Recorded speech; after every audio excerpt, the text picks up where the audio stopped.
আসসালাম সাহাবা, আসসালাম সাহাবা, আসসালাম সাহাবা, আসসালাম সাহাবা।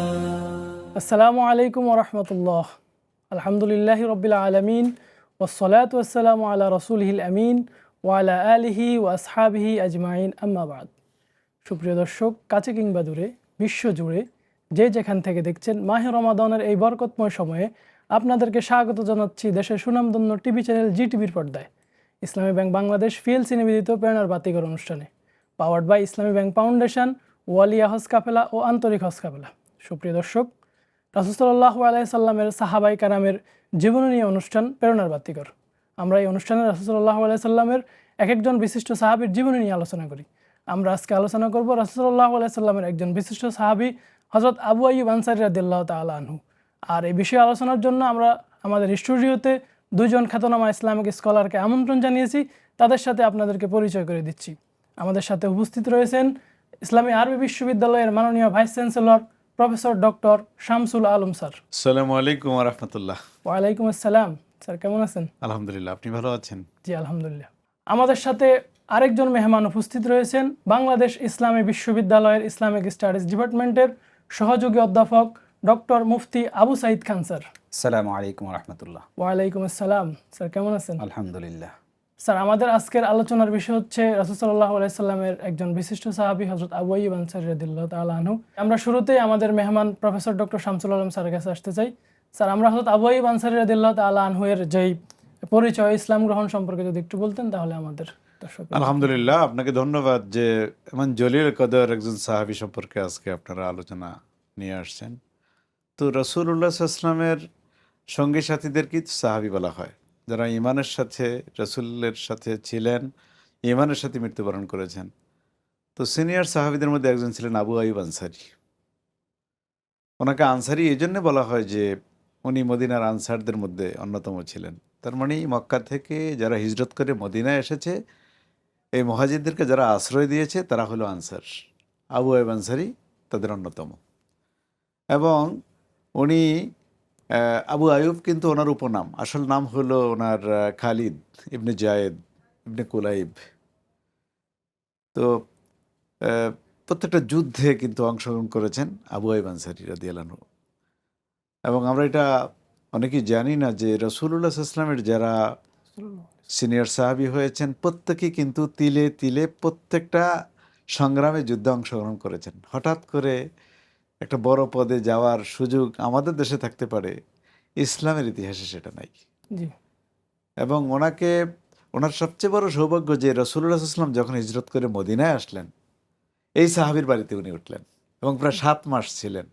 এবং আমরা জানি যে রাসূল মদিনার প্রান্তে এসে মসজিদ কুবাতে ছিলেন 3 দিন 4 দিন।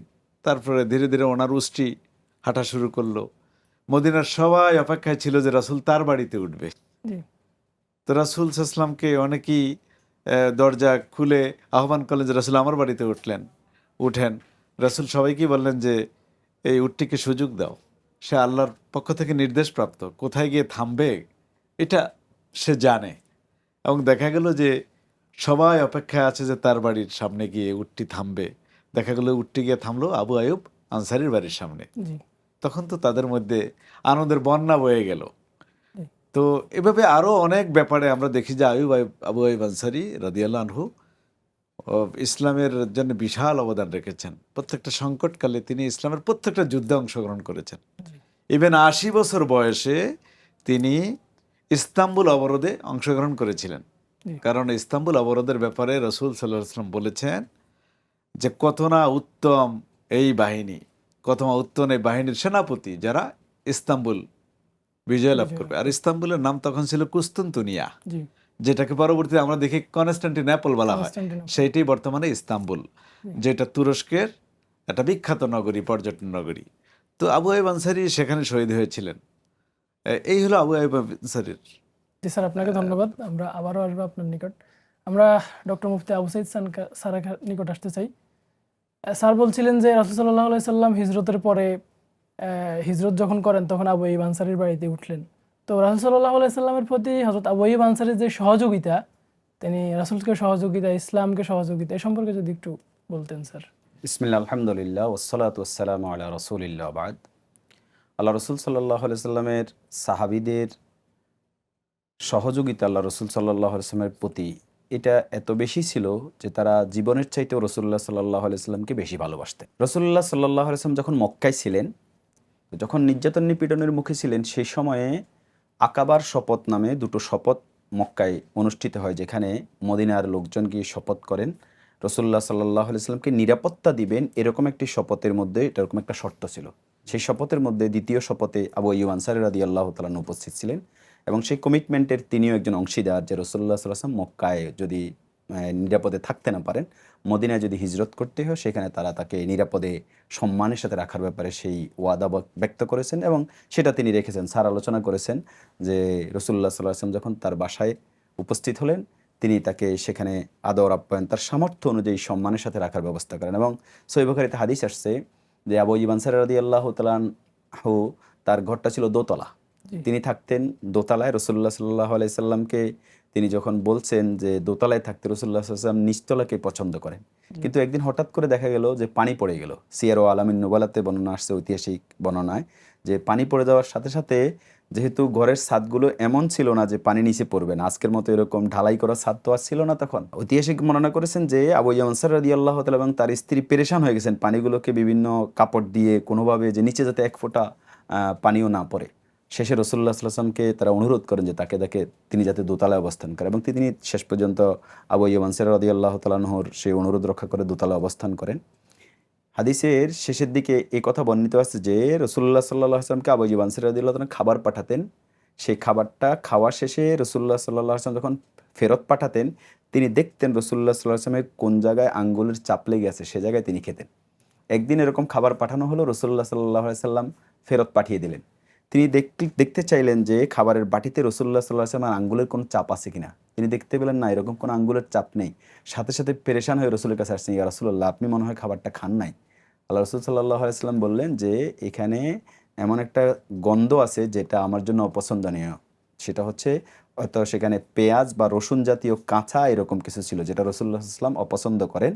এবং জাবের রাদিয়াল্লাহু তাআলা অন্য একটা হাদিসে আসছে যে ইন্নী উনাজি মাল্লা তুনাজি, আমি এমন ব্যক্তির সাথে কথা বলি যার সাথে তোমরা কথা বলো না, মানে ফেরেশতার সাথে কথা বলেন। সাধারণত কাঁচা পেঁয়াজ বা রসুন খেলে মুখে এক ধরনের গন্ধ হয়, তো সেই কারণে রসুল্লাহ সাল্লাল্লাহু আলাইহি ওয়াসাল্লাম এটাকে অপছন্দ করতেন। আবু আইয়ুব আনসারী রাদিয়াল্লাহু তাআলার সাথে সাথে বলেন, ইয়া রাসূলুল্লাহ, আপনি যেটা অপছন্দ করেন আমিও সেটাকে অপছন্দ করলাম। এভাবে রসুল্লাহ সাল্লাল্লাহু আলাইহি ওয়াসাল্লামকে তিনি সহযোগিতা করেছেন।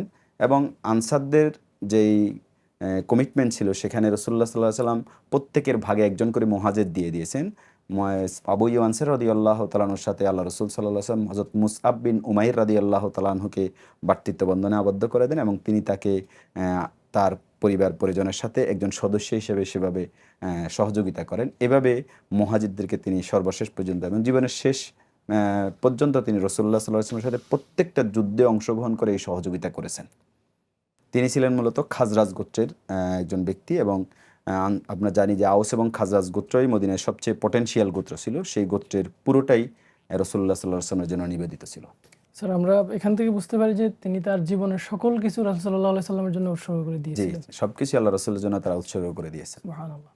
যে আমরা এবার আসবো প্রফেসর ডক্টর শামসুল আলম স্যারের কাছে। স্যার, মদিনা যখন একটি রাষ্ট্র হলো বা রাসূল সাল্লাল্লাহু আলাইহি ওয়াসাল্লাম মক্কা হতে মদিনা হিজরত করে গেলেন, তখন কাফের শক্তি বিভিন্ন নানাভাবে ষড়যন্ত্র করতে লাগলো।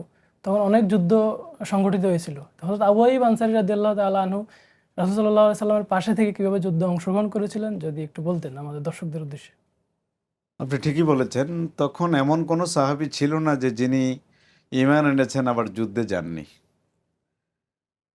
তো আবু আইয়ুব আনসারী রাদিয়াল্লাহু আনহু ঠিক রাসূলুল্লাহ সাল্লাল্লাহু আলাইহি ওয়াসাল্লামের সাথে কাঁধে কাঁধ মিলিয়ে প্রত্যেকটা যুদ্ধে অংশগ্রহণ করেছেন। বদর, উহুদ, খন্দক, হুনাইন, তাবুক, প্রত্যেকটা যুদ্ধে অংশগ্রহণ করেছেন। এবং আপনি তো বুঝতেই পারতেছেন, 80 বয়সের একজন বৃদ্ধ যখন মুআবিয়া রাদিয়াল্লাহু আনহু রাষ্ট্র ক্ষমতায়, তখন কিন্তু ডাক এসেছিল যে কনস্টান্টিনোপল অবরোধ করতে হবে। প্রচণ্ড শীত ছিল তুরস্কে তখন, বর্তমান তুরস্ক। জি, উনি কিন্তু ওই আয়াত মনে পড়ে গেল, আউযু বিল্লাহি মিনাশ শাইতানির রাজিম, ইনফিরু খিফাফান ওয়া সিকালা, অজয়। প্রস্তুতি হালকা হোক আর ভারী হোক, তোমরা বেরিয়ে পড়ো। বিধায় এই কথা, এই প্রেরণায় তিনি বললেন যে আমিও যুদ্ধে যাব। এবং অনেক সিনিয়র সাহাবী কিন্তু তখন এই যুদ্ধে গিয়েছিল। এবং আলহামদুলিল্লাহ এক উসিলা আপনাকে বলে দিই, আমার সৌভাগ্য হয়েছে আবু আইয়ুব আনসারীর কবরটা কিন্তু ইস্তাম্বুল শহরের মধ্যখানে। জি সে কবর জিয়ারতের সৌভাগ্য আমার হয়েছে 2020 সনে। তো আসলে সাহাবীদের এসব আস্তানায় গেলে, কবরে গেলে সে অন্যরকম একটা অনুভূতির সৃষ্টি হয়। মনে হয় যেন আবু সাঈদ আনসারী, আবু আইয়ুব আনসারীকে আমি দেখতে পাচ্ছি, হ্যাঁ। এবং আমি ওনাদের জীবন যখনই পড়ি, পর্যালোচনা করি, আমি স্তম্ভিত হয়ে যাই যে কেমন মানুষ তারা ছিলেন।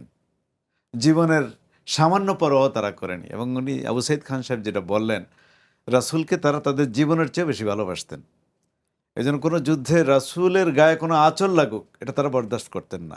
উহুদের যুদ্ধে যখন কাফেররা একেবারে কাছাকাছি চলে আসছে রাসূল সাল্লাল্লাহু আলাইহি ওয়াসাল্লামের, তখন সাহাবায়ে কেরাম কিন্তু বুহ রচনা করেছেন, দেয়াল করে ফেলেছেন চারদিকে। সেখানে কিন্তু আবু আইয়ুব আনসারীও ছিলেন। তো এইভাবে প্রত্যেকটা যুদ্ধে সারাটা জীবন যুদ্ধের মধ্যেই ছিলেন।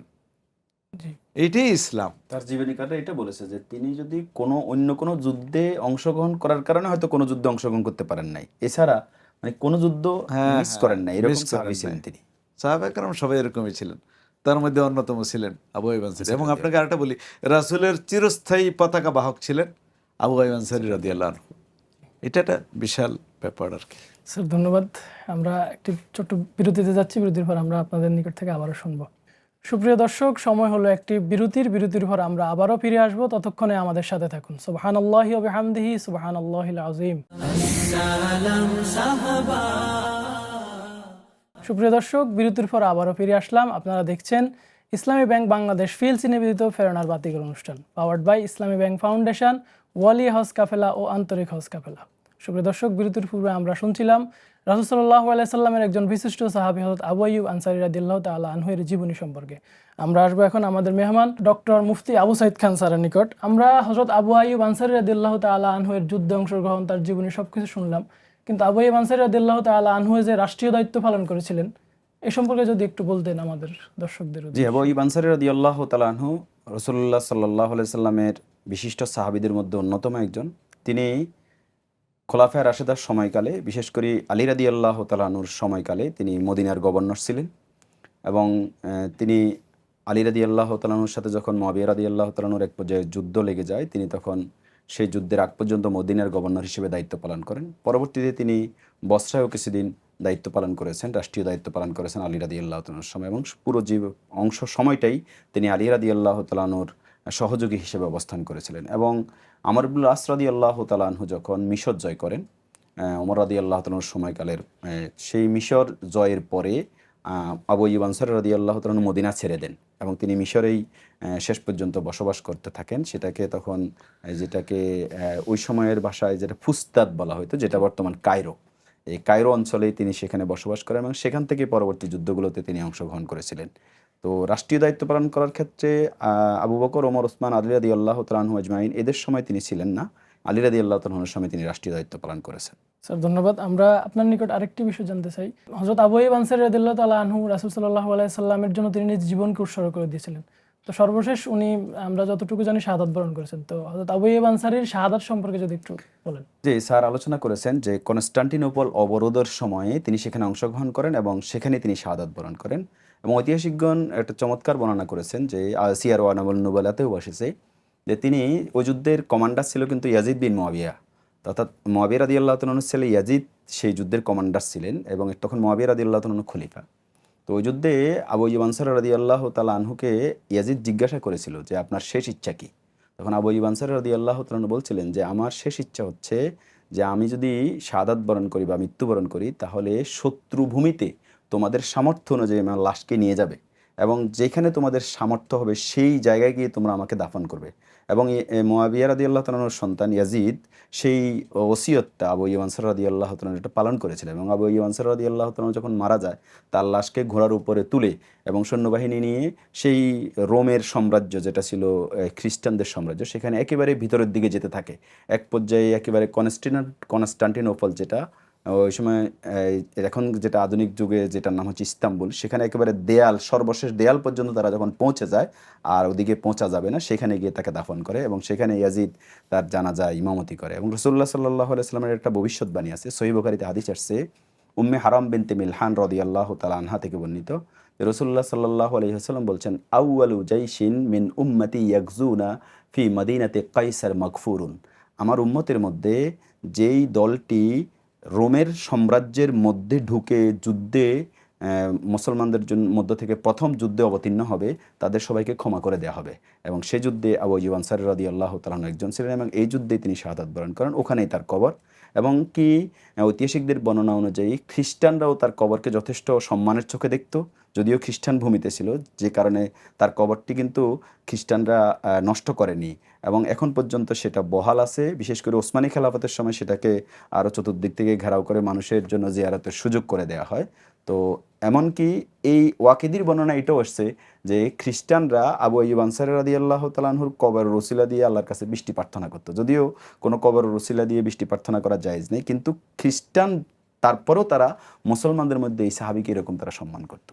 তো এই ছিল আবু আইয়ুব আনসারী রাদিয়াল্লাহু তাআলা আনহুর শাহাদাত এবং এর পূর্ব সময়ে তার ওসিয়ত, এবং তার ওসিয়তটা ইয়াজিদ যথাযথভাবে পালন করেন। ধন্যবাদ গুরুত্বপূর্ণ তথ্য তুলে ধরার জন্য। আমরা আসছি ডক্টর শামসুল আলম স্যারের নিকট। স্যার, হযরত আবু আইয়ুব আনসারী রাদিয়াল্লাহু তাআলা আনহু যে একজন বিশিষ্ট সাহাবী, তিনি আমাদের যুব সমাজের জন্য কিভাবে অনুপ্রেরণা হতে পারেন যদি একটু বলতেন। জি, ঠিকই বলেছেন। আমাদের আসলে অনুপ্রেরণার তো বাতিঘর আসলেই সাহাবায়ে কেরাম, যেটা শিরোনাম আপনারা করেছেন, প্রেরণার বাতিঘর। সাহাবায়ে কেরাম হলো জাতির উজ্জ্বল এবং শ্রেষ্ঠ নক্ষত্র, এবং তাদেরকে দেখে দেখেই আমাদেরকে অন্ধকারে আলো খুঁজে নিতে হবে। এবং আবু আইয়ুব আনসারী তার জন্ম থেকে শাহাদাত বরণ পর্যন্ত যেভাবে জীবনযাপন করেছেন, যেভাবে রসুলের সাথে ওতপ্রোতভাবে ছিলেন, এগুলি থেকে আমাদের যুব সমাজের শিক্ষণীয় আছে। এবং আমরা ইসলামী নেতৃত্বকে এভাবে আনুগত্য করব। এবং রাসূলকে সাহাবায়ে কেরাম যেভাবে ভালোবেসেছেন, আমরাও আমাদের ইসলামী নেতৃত্বকে এভাবে ভালোবাসব। এবং এই ধরনের সংগ্রামী মনোভাব, এই ধরনের ভালোবাসা যদি নেতৃত্বের প্রতি না থাকে, তাহলে কিন্তু উদ্দেশ্যপানে যাওয়া যায় না। এই জন্য দেখেন, সামান্য মানুষ নিয়ে বিভিন্ন যুদ্ধে কিন্তু মুসলমানরা জিতেছে। এর কারণ কি? নেতৃত্ব, আনুগত্য, শৃঙ্খলা ছিল আদর্শস্থানীয়। আমাদের যুব সমাজের মধ্যে আমি মনে করি যে ইমানের যোগ্যতা ওই পরিমাণে নিয়ে যেতে হবে সাহাবায়ে কেরামের মতো। আমাদের এই যুব সমাজের মধ্যে, তারুণ্যের মধ্যে আমাদের শৃঙ্খলা নিয়ে আসতে হবে, আনুগত্য নিয়ে আসতে হবে, দেশপ্রেম নিয়ে আসতে হবে, ইবাদত বন্দেগীর মধ্যে তাদেরকে মনোযোগ বাড়াতে হবে। এই যে রমজান যাচ্ছে, ইবাদতের মাত্রা বাড়িয়ে দিতে হবে। আবু আইয়ুব আনসারী থেকে শুরু করে অন্যান্য সাহাবীদের কাছ থেকে আমরা এটাই শিক্ষা গ্রহণ করি। আল্লাহ তাআলা আমাদেরকে সে তৌফিক দিন। স্যার, আপনাকে অসংখ্য ধন্যবাদ। ডক্টর মুফতি আবু সাঈদ খান স্যার, আপনি যদি আমাদের যুব সমাজের উদ্দেশ্যে কিছু বলতেন। আমি একটা বিষয় এখানে উল্লেখ করব যে রাসূলুল্লাহ সাল্লাল্লাহু আলাইহি ওয়াসাল্লামের কর্মের প্রতি তার যে ভালোবাসা, একেবারে পদাঙ্ক অনুসরণের যে চেষ্টা। সাধারণত পেঁয়াজ বা রসুন এটা কাঁচা খাওয়ার ব্যাপারে নামাজের সময়, মসজিদে যাওয়ার সময়ে নিষেধ করা আছে হাদিসে, কিন্তু অন্যভাবে খাইতে নিষেধ নেই। কিন্তু একদিন রাসূলুল্লাহ সাল্লাল্লাহু আলাইহি ওয়াসাল্লামকে মেহমানদারি করার সময় রাসূল অপছন্দ করেছেন। সাথে সাথে আবু আইয়ুব আনসারী রাদিয়াল্লাহু তাআলা বলছেন, ইয়া রাসূলুল্লাহ, আপনি যেটা অপছন্দ করেন আমি সেটাকে অপছন্দ করি, এবং তিনি খান নাই। অথচ একটা জায়েজ জিনিস, শুধু রাসূলুল্লাহ সাল্লাল্লাহু আলাইহি ওয়াসাল্লামকে ওদিন খাইতে দেখেননি। তার মানে আল্লাহ রাসূল সাল্লাল্লাহু আলাইহি সাল্লামের একেবারে যেই সাহাবী যা দেখতেন সেভাবে হুবহু অনুসরণ করার জন্য চেষ্টা করতেন। এই হিসেবে রাসূলুল্লাহ সাল্লাল্লাহু আলাইহি ওয়াসাল্লামের সাহাবীদের যেই অনুসরণের মাত্রা, আল্লাহ রসুলকে একেবারে পদাঙ্ক অনুসরণ, এই চেষ্টাটা আমাদের করা উচিত। দ্বিতীয় হচ্ছে রাসূলুল্লাহ সাল্লাল্লাহু আলাইহি ওয়াসাল্লামের সাহাবী হিসেবে আবু আইয়ুব আনসারী রাদিয়াল্লাহু তাআলা যেভাবে যুদ্ধের ময়দানে যে বীরত্ব দেখেছেন, একটা যুদ্ধও তিনি মিস করেননি। এমনকি শেষ সময়ে স্যার যেটা বলেছেন যে ৮০ বছর বয়স একজন সাহাবীর, সাধারণত এই বয়সে কেউ যুদ্ধ যাওয়ার মতো আমাদের এই সময়ে কল্পনাও করতে পারে না একজন মানুষ, কিন্তু সেই সময়ে তিনি কনস্টান্টিনোপল অবরোধে সে যুদ্ধে অংশগ্রহণ করেছেন। রসুলের ওই ভবিষ্যৎবাণী যে তারা ক্ষমাপ্রাপ্ত হবে, এই যে সাহসিকতা, যে বীরত্ব, বাতিলের বিরুদ্ধে অবস্থান নেয়ার ব্যাপারে নিজের জীবনের শেষ রক্তবিন্দু দিয়ে হলো এবং শেষ সময়ে বৃদ্ধ অবস্থায়ও, এটা তার যে সংগ্রামী জীবনের যে ধারাবাহিকতা, এখান থেকে আমাদের একজন যুব সমাজের এবং এই দেশের মুসলিমদের জন্য বিরাট শিক্ষা রয়েছে যে আমরা বাতিলের বিরুদ্ধে, অসত্যের বিরুদ্ধে, কুফরির বিরুদ্ধে আমাদের জীবনের শেষ রক্তবিন্দু দিয়ে হলেও আমরা আমাদের নিজেদের সামর্থ্য অনুযায়ী আমাদের প্রচেষ্টা চালানো উচিত। স্যার, আমরা একজন প্রেরণার বাতিঘর হিসাবে হযরত আবু আইয়ুব আনসারীকে কিভাবে নিতে পারি যদি এটা একটু বলতেন। আল্লাহ রাসূল সাল্লাল্লাহু আলাইহি ওয়াসাল্লামের সাহাবীদের ব্যাপারে কোরআনে কারিমে আসছে যে ওয়াস-সাবিকুনাল আউয়ালুনা মিনাল মুহাজিরিনা ওয়াল আনসার ওয়াল্লাযীনা ইত্তাবাউহুম বেইহসানিন রাদিয়াল্লাহু আনহুম ওয়া রাদুয়ান। এবং সেখানে প্রথম যুগের আনসার এবং মুহাজির সাহাবীকে আল্লাহ রাব্বুল আলামিন উল্লেখ করেছেন। তন্মধ্যে সেই প্রথম যুগের আনসার সাহাবীদের মধ্যে একজন হচ্ছেন আবু আইয়ুব আনসারী রাদিয়াল্লাহু তাআলা আনহু। তাদেরকে অনুসরণ করলে আল্লাহ তাআলা বলছেন তারা আল্লাহর উপর সন্তুষ্ট, আল্লাহ তাআলাও তাদের প্রতি সন্তুষ্ট। তো ফলে আবু আইয়ুব আনসারী রাদিয়াল্লাহু তাআলা আনহুকে আমাদের অনুসরণের এমন এক ব্যক্তি, সেই প্রত্যাশা থাকবে যাতে আল্লাহ তাআলা আমাদের উপর সন্তুষ্ট হয়ে যান। এইটাই হচ্ছে আমাদের জন্য এটা প্রেরণা। আল্লাহ রাসূল সাল্লাল্লাহু আলাইহি ওয়াসাল্লামের সাহাবীদের জীবন হচ্ছে যে শুধু আলো, সত্যের পথে, ফলে তারাই হচ্ছে আমাদের আইডল। জি স্যার, আপনাকে অসংখ্য ধন্যবাদ। আমরা প্রফেসর ডক্টর শামসুল আলম স্যারের কাছে আবারও আসতে চাই। আমাদের যুব সমাজ বর্তমানে বিভিন্ন আইডল হিসাবে বিভিন্ন তারকাকে গ্রহণ করে, তো আমাদের প্রেরণার বাতিঘর হিসাবে আমরা হযরত আবু আইয়ুব আনসারীকে কিভাবে গ্রহণ করতে পারি, একটু যদি বলতেন সংক্ষেপে। না, ঠিকই ডক্টর সাইদ যেটা বলেছেন যে আসলে আমরা তো অনেককেই আমাদের স্টার মনে করি। আসল স্টার তো রাসূলুল্লাহ সাল্লাল্লাহু আলাইহি ওয়াসাল্লাম, আর তারপরে স্টার হলো ওনার সঙ্গী সাথীগণ, মানে আসহাবে কেরাম। এবং তার মধ্যে আবার টপ হলো আবু আইয়ুব আনসারী রাদিয়াল্লাহু আনহু এবং ওনার সাথের সঙ্গী সাথীরা। বিধায় ওনাদের জীবন থেকে আমরা শিক্ষা গ্রহণ করব। ওনারা যেভাবে জীবন পরিচালনা করেছেন, যেভাবে ইসলামের পথে চলেছেন, যেভাবে মানবতার জন্য, উম্মার জন্য, ইসলামের জন্য কাজ করেছেন, আমাদেরকে সেভাবে করতে হবে। এবং আমাদের যুব সমাজ সঠিক রাস্তা তখনই পাবে যখন আমরা প্রেরণার বাতিঘর হিসাবে সাহাবায়ে কেরামকে গ্রহণ করব। অন্য কোনো মানুষদেরকে তারকা বানিয়ে কিন্তু আমরা দুনিয়া এবং আখিরাতের কল্যাণ লাভ করতে পারবো না। জি স্যার। স্যার, আপনাদের দুজনকে অসংখ্য ধন্যবাদ আমাদেরকে কষ্ট করে এসে সময় দেওয়ার জন্য। আপনাকেও আপনাকেও ধন্যবাদ। ধন্যবাদ। সুপ্রিয় দর্শক, আমরা অনুষ্ঠানের একেবারে শেষ পর্যায়ে চলে এসেছি। আমরা শুনছিলাম রাসূল সাল্লাল্লাহু আলাইহি সাল্লামের একজন বিশিষ্ট সাহাবী, প্রেরণার বাতিঘর হযরত আবু আইয়ুব আনসারী রাদিয়াল্লাহু তাআলা আনহুর জীবনী সম্পর্কে। আমরা যাতে হযরত আবু আইয়ুব আনসারীকে আমাদের জীবনের প্রেরণা হিসেবে গ্রহণ করতে পারি, আল্লাহ রাব্বুল আলামিনের কাছে সেই তৌফিক কামনা করছি। আজ বিদায় নেওয়ার পালা। আগামী দিন রাসূল সাল্লাল্লাহু আলাইহি সাল্লামের আরেকজন বিশিষ্ট সাহাবীর জীবনী নিয়ে হাজির হয়ে যাব। ততক্ষণে আল্লাহ রাব্বুল আলামিন আপনাদেরকে ভালো রাখুন। সুবহানাকাল্লাহুম্মা ওয়া বিহামদিকা আশহাদু আল্লা ইলাহা ইল্লা আনতা আস্তাগফিরুকা ওয়া আতুবু ইলাইক। السلام